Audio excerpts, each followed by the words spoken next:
आदरणीय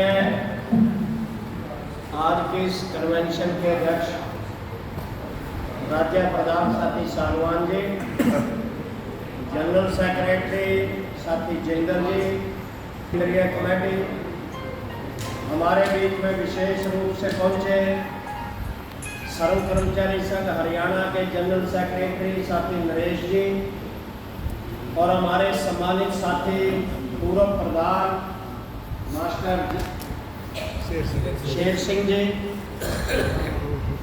और तमाम प्रदेश भर से आए सम्मानित साथी। कोई दो राय नहीं, जैसा भी मास्टर वजीर सिंह जी ने कहा और मास्टर शेर सिंह जी जो ये व्यक्तिगत संपर्क के सुझाव आपके बीच में देकर गए हैं, मैं ये साफ कहना चाहूंगा कि आज जो सर्व कर्मचारी संघ जिस स्थिति में है, पूरा विपक्ष की भूमिका जो निभा रहा है, उसमें मास्टर शेर सिंह जी का मुख्य भूमिका रही है। और हमें भी, मेरे अब तक याद है, पुराने अनुभव जरूर मैं भी एक साझा करूंगा। जब सर्व कर्मचारी संघ की जब स्थापना हुई, उसके बाद मास्टर शेर सिंह जी कैशियर भी रहे और बैठे मैं और रामनाथ जी, हमारे पास किराया नहीं था। हमने मास्टर जी को फोन किया कि मास्टर जी किराया नहीं, कह रहे तुम आने का ले आओ, वापसी का मैं दे दूंगा। मतलब कि इन्होंने एक एक साथी से संपर्क करके एक महत्वपूर्ण भूमिका इन संगठनों के निर्माण में की। तो आज भी इन्होंने बहुमूल्य सुझाव दिया है और इसी से हम जो आज अभी साथी बात रख के गए हैं कि इस बीजेपी को सत्ता से बाहर करना है, वो अकेले जितने हम यहाँ बैठे हैं उनसे बात ये बढ़ने वाली नहीं। उसके लिए हमें हर अपने रिटायर कर्मचारी संघ के जो साथी हैं, पेंशनर्स हैं अपने, उन तमाम के पास जाना पड़ेगा। ये इनका एक अनुभव हुआ है। दूसरा साथी, तमाम चर्चाएं अभी चली, कोई दो राय नहीं, लोकसभा चुनावों में सबने मिलकर, उसमें हम भी शामिल थे, तमाम देश और प्रदेश की मेहनतकश जनता ने इस बीजेपी को करारा झटका दिया। लेकिन जोड़ तोड़ से ये दोबारा प्रधानमंत्री बन गए हैं।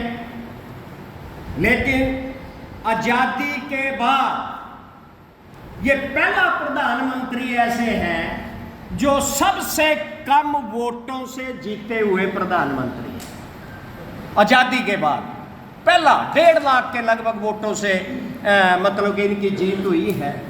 इससे जब पिछली बार ये प्रधानमंत्री बने तब 3-4 लाख की थी। मतलब कि ये इतिहास है ये भी एक। लेकिन मात्र 20 सीटें ज्यादा है बहुमत से, 272 चाहिए, 292 है।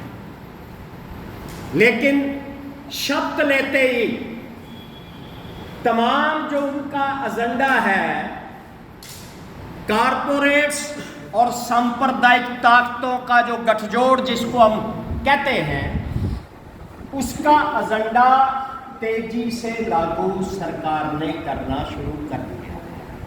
अल्पसंख्यकों पे हमले हैं, दलितों पे हमले पूरी योजनाबद्ध तरीके से जारी है। और जो पहला केंद्रीय बजट इस बीजेपी की एनडीए कह लीजिए सरकार ने, मोदी के नेतृत्व वाली सरकार ने जो पेश किया, आने वाला जो समय है, ये जो साल है,